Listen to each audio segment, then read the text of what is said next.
ICE arrested 1,300 individuals, with over 1,000 of them convicted criminals, triggering an exodus that turned once thriving Chicago neighborhoods into eerie ghost towns. Streets once filled with life are now empty, businesses are struggling, and entire communities have vanished overnight. The scale of this transformation is staggering. Let's dive in.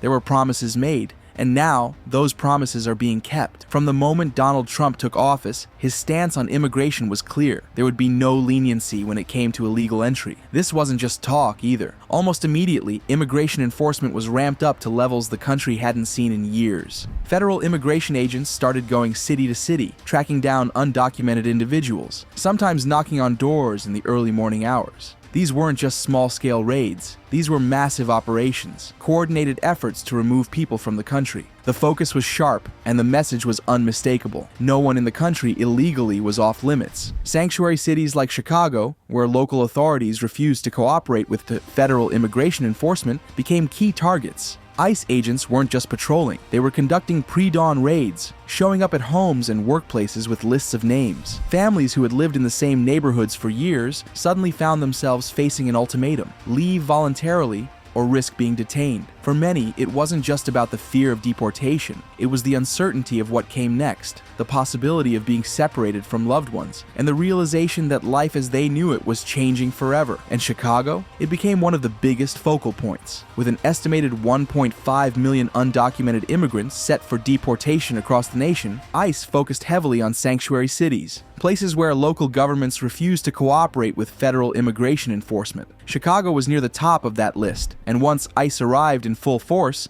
the impact was immediate. People disappeared, businesses emptied, and whole neighborhoods changed in a matter of days. Storefronts that once bustled with activity had their shutters pulled down, and schools saw noticeable drops in attendance as families went into hiding. Streets that used to be filled with music, conversation, and daily routines became eerily quiet, as if the heart of the community had been ripped away overnight. The transformation wasn't gradual, it was swift, unsettling, and left an undeniable void in the fabric of the city. Pilsen, one of Chicago's most well-known Hispanic neighborhoods, was hit the hardest. This was a place where families had built their lives for generations. There were grocery stores, restaurants, clothing shops, and street vendors that had been staples in the community for decades. The sounds of laughter, music, and conversation were always in the air, but now the energy is gone. Walk down these streets today and it's like something out of an abandoned town. Once busy taco stands that used to have lines stretching down the block now sit empty, their owners glancing out the windows,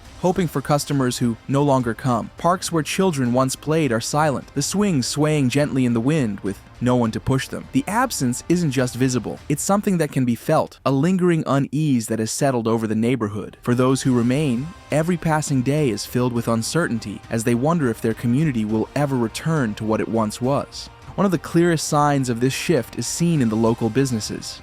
Take Mosquito, a small but beloved taqueria owned by the Cruz family. Back in 1994, they made the long journey from Mexico City to Chicago, determined to build a better future. What started as a simple taco stand turned into a thriving restaurant, a symbol of the American dream. But now, business is at an all-time low. The regular customers, the ones who used to fill the place every morning and evening, are gone. Not because they lost interest in tacos, but because they're either hiding or have already left the city. And it's not just Mosquito. All across Pilsen, shop owners are feeling the effects. Grocery stores that were once packed on weekends now sit nearly empty. People aren't going out, even for necessities, because they fear what might happen if they do. Every trip outside the house is seen as a risk. One wrong move, and it could mean deportation. But let's talk about the numbers for a second, because this is where things get even crazier. ICE confirmed that in one of their major operations, they arrested 1,300 individuals, and more than 1,000 of them were convicted criminals. These aren't people who just overstayed a visa. Many had serious charges on their records: armed robbery, gun crimes, violent offenses. For many, this was proof that the enforcement was necessary. After all, how could anyone argue against removing dangerous criminals from the streets? Yet, the sheer scale of these arrests raises an even bigger question: just how many undocumented immigrants with criminal records were living in these communities undetected? If over 1,000 convicted criminals were taken in just one sweep, how many more remained under the radar? For supporters of these actions, it was a long overdue step toward law and order, but for others, It sparked a deeper fear. Was this just the beginning of an even larger crackdown? And if so, what would that mean for the countless families caught in the middle? And the numbers don't lie. Polling shows that 65% of Americans support deporting undocumented immigrants with violent criminal records. That's not a small majority. That's a huge portion of the country saying, yes, this needs to happen.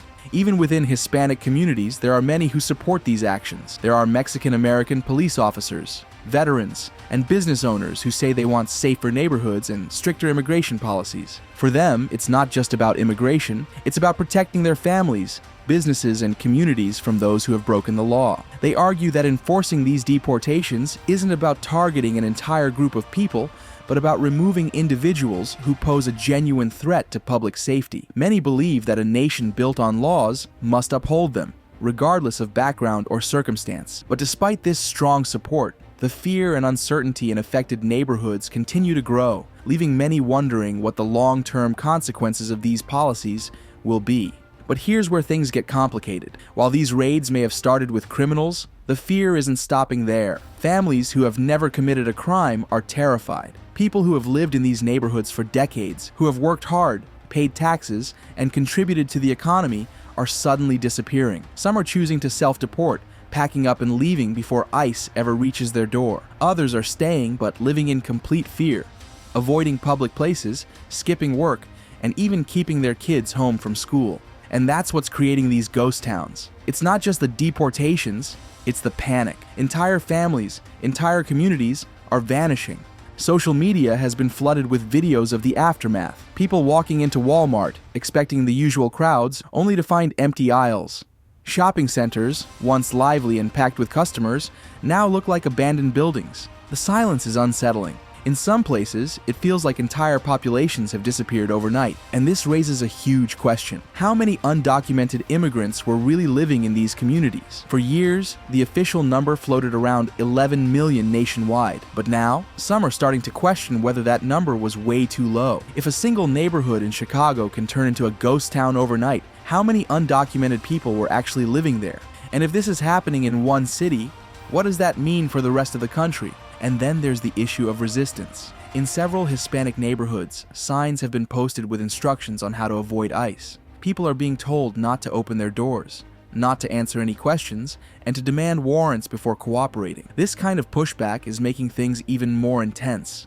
The more people resist, the more aggressive these operations become. And the risk? If situations escalate, the possibility of violence increases. So, what happens next? The Trump administration has made it crystal clear. This is just the beginning. If these efforts continue at this scale, will more neighborhoods empty out? Will entire cities start feeling this ghost town effect? One thing is for sure. Whether people support these deportations or not, the impact is undeniable. The streets of Pilsen, once full of energy, now feel uncertain and tense. People who spent years building their lives here are making difficult choices. Stay and risk being caught, or leave and abandon everything they've built. And this isn't just about law enforcement. This is about families, children, and livelihoods. Some see this as long overdue action, a necessary step in enforcing immigration laws. Others see it as a devastating loss, tearing apart communities that have been here for decades. But no matter where someone stands on the issue, the reality remains the same. Chicago's immigrant neighborhoods are changing fast. So, where does it all lead? Will these communities rebuild, or will these ghost towns remain?